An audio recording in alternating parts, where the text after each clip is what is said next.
Pues bien, em, hay un tema que es bastante interesante y complejo. Interesante en el sentido que desafortunadamente afecta a muchas personas en el occidente del mundo. em, y complejo porque es una enfermedad metabólica. Y siendo una enfermedad metabólica, entonces tiene la tendencia a desestabilizar en gran medida la vida de una persona, por los inconvenientes que eso conlleva, y me refiero a la diabetes.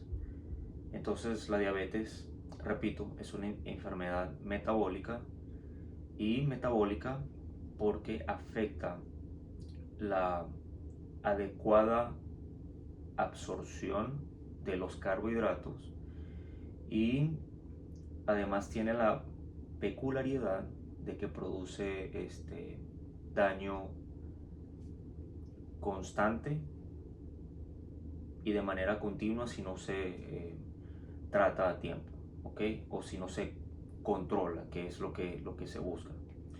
Entonces,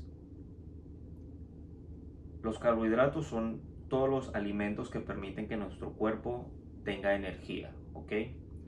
Entonces, el carbohidrato por excelencia es la glucosa, y el alimento por excelencia que promueve la producción de glucosa es el azúcar. Entonces, debido a este inconveniente, que es un inconveniente de salud pública bastante serio, entonces se ha satanizado, ¿no? el, el consumo de azúcar a nivel, en términos generales. Entonces, por eso existen este tipo de dietas, que si vamos a dejar de consumir azúcar, que si la dieta cetogénica, etcétera, ¿no?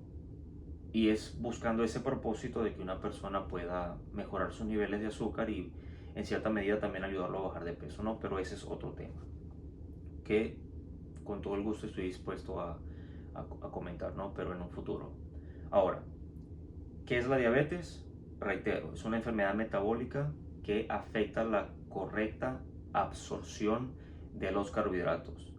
Y hay dos mecanismos principales por los que este tipo de problema ocurre, ¿no?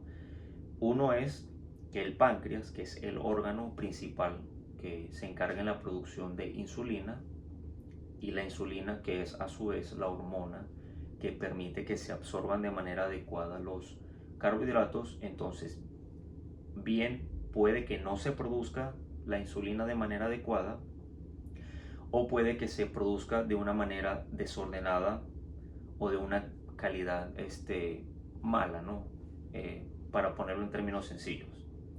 Entonces, estos son los dos tipos principales de diabetes, aunque existen otros. Existe también la diabetes que ataca o que afecta a las mujeres embarazadas. A este se le conoce como diabetes gestacional. Y existe un tipo de diabetes eh, que es más hormonal, porque tiene su origen en una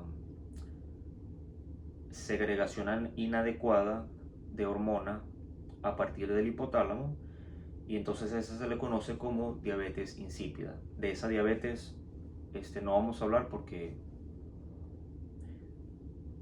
es muy poco común y honestamente no creo que venga al caso.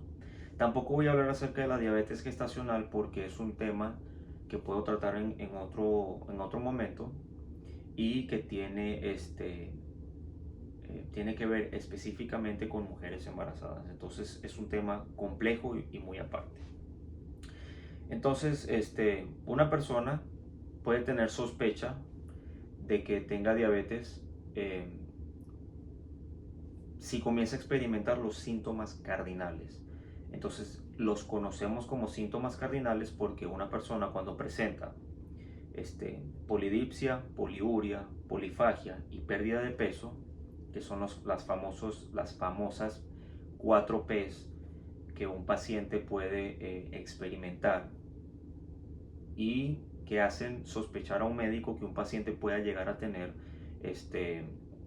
diabetes o prediabetes. Entonces, con estas 4 características, el médico puede solicitar estudios para tratar de corroborar el diagnóstico de diabetes tipo 1 o tipo 2. Entonces, antes de hablar acerca de los síntomas cardinales, los dos tipos de diabetes, ¿no? El tipo 1 es la conocida diabetes juvenil porque en virtud de que el páncreas no segrega insulina de manera adecuada y esto se presenta a una edad temprana, entonces la persona comienza a tener inconvenientes eh, con su metabolismo de los carbohidratos. Este tipo de inconvenientes hacen que muchos de estos pacientes debuten en la sala de emergencias con el famoso coma diabético, ¿no? Entonces el azúcar se les sube tanto, y digo azúcar en términos generales, aunque debe ser llamado glucosa. Entonces el azúcar en la sangre se le sube tanto al niño o al adolescente que terminan en urgencias con un potencial coma diabético, y entonces a partir de ese momento se hace el diagnóstico, porque entonces el médico descubre que la cantidad de insulina que el paciente en ese momento está segregando no es lo suficientemente adecuada como para que haga frente al problema de carbohidratos en el paciente. Entonces, tipo 1 es un problema del páncreas que no segrega insulina suficiente para permitir que el cuerpo administre de manera adecuada la cantidad de carbohidratos y la cantidad de energía que la persona necesita. ¿Ok? La tipo 2, la insulina sí se segrega, pero se hace de manera descontrolada. Llega un punto en el que el paciente experimenta algo que se le conoce como síndrome metabólico, y el síndrome metabólico es un conjunto de desórdenes metabólicos que hacen que la insulina se resista en el cuerpo. Entonces la insulina está circulando en la sangre, pero no permite, por decirlo así, su mala calidad no permite que entonces permita que la glucosa, el azúcar, entre en la célula para que haga su función de promover energía para que una persona pueda llevar a cabo su día a día de manera adecuada. ¿Ok? Entonces, ¿cuál es la diferencia entre la tipo 1 y la tipo 2? La tipo 1, la insulina no se está segregando la cantidad de insulina no se segrega de manera adecuada, entonces la glucosa no puede entrar en la célula y no lleva a cabo sus funciones energéticas. Tipo 2, la insulina se segrega de manera desordenada, de muy mala calidad, se da un fenómeno conocido como resistencia a la insulina, y entonces la glucosa no entra en la célula, no lleva a cabo su función de promover energía en la persona. ¿Ok? Bien. Ahora, los 4 síntomas cardinales. Poliuria, que es el término médico que le denominamos a las personas que consumen mucha agua. Polifagia es el término médico de las personas que consumen mucha comida, que les da mucha hambre, entonces mucha sed o toma mucha agua. Polifagia, consume mucho alimento. Poliuria, que la persona comienza a orinar mucho, evidentemente por la gran cantidad de agua que está ingiriendo, pero también tiene mucho que ver con la cantidad de azúcar elevada en la sangre. ¿Ok? ¿Por qué? Porque el riñón, las células del riñón tienen la peculiaridad de que pueden detectar niveles de azúcar, ¿ok? Y cuando esos niveles de azúcar se rebasan después de cierta cifra, entonces el riñón comienza a tratar de controlar ese tipo de inconveniente, entonces comienza a hacer que la persona vaya a orinar mucho.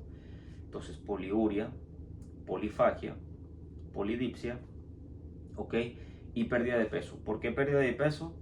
Porque los carbohidratos que se están consumiendo no se están utilizando, ¿ok? Entonces recuerden, el páncreas no produce insulina o produce insulina de mala calidad en estos dos tipos de diabetes.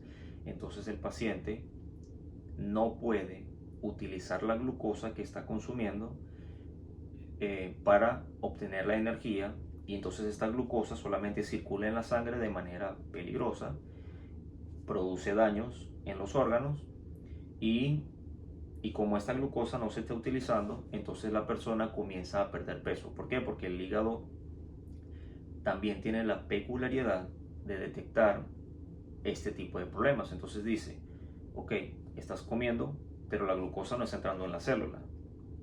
Entonces necesitamos sacar energía de algún lado. Entonces comienza a buscar grasa, ¿ok? Entonces consume la grasa, pero se comienza a dar más o menos el mismo mecanismo.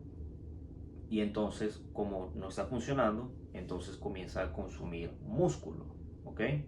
Y esos son otros tipos de maneras que el hígado, que es como quien dice la máquina química de nuestro cuerpo, trata de llevar a cabo su función de regular primero los niveles de azúcar en la sangre, que son inadecuados, y segundo, al darse cuenta, el cerebro al darse cuenta de que el paciente no tiene energía, entonces busca la manera de producir ese tipo de energía y le da la orden, como quien dice, al hígado para que entonces busque fuentes alternativas de energía. ¿Por qué? Porque la persona está comiendo, pero no produce la energía que está necesitando por los problemas con la insulina.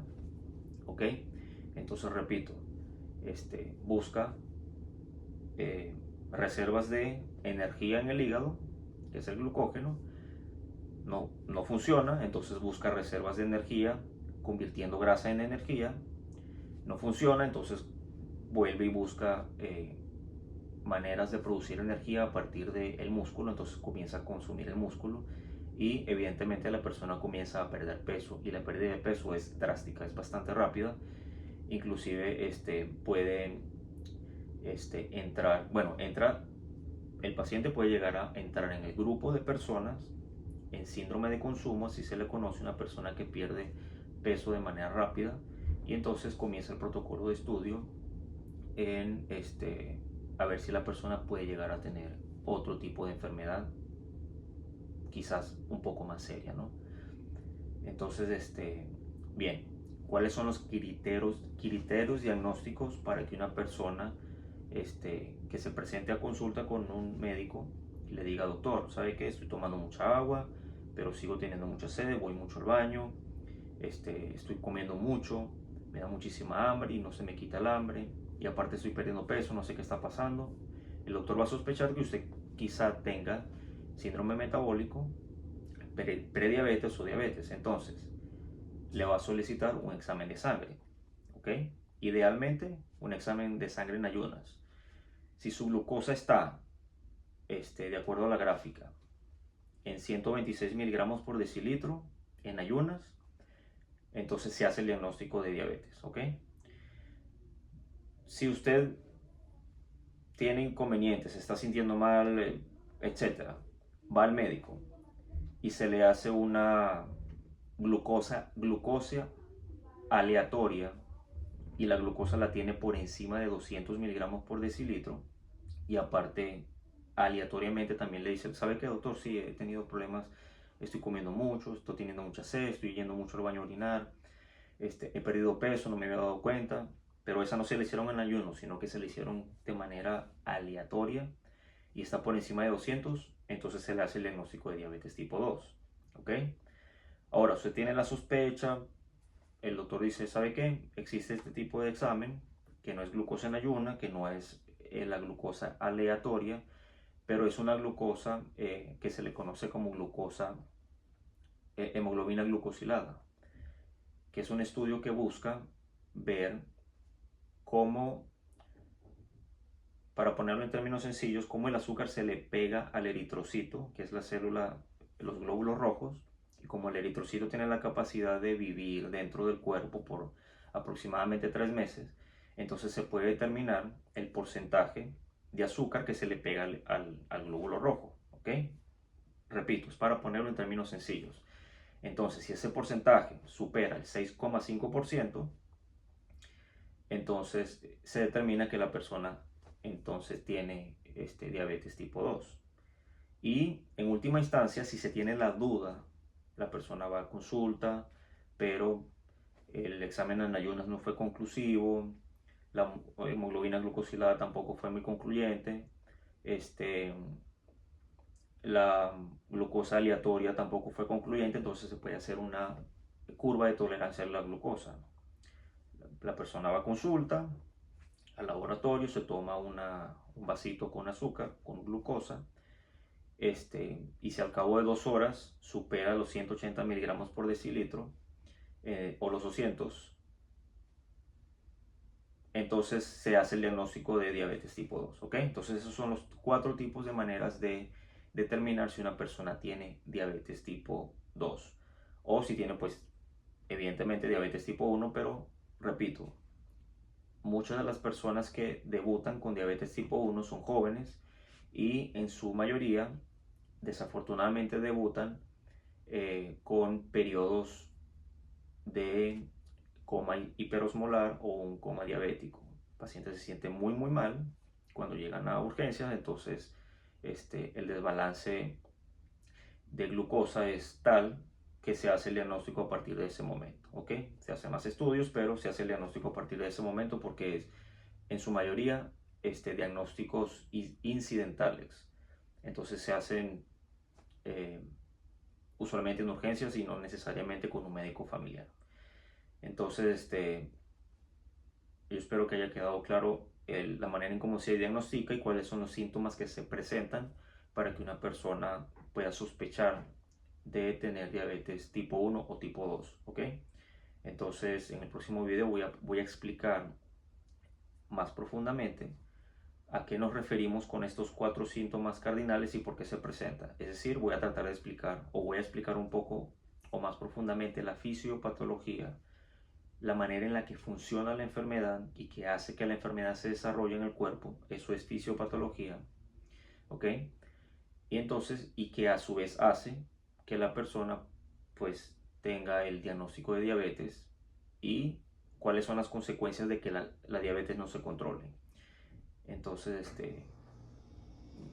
reitero, si tienen alguna duda, estoy a sus órdenes y muchas gracias.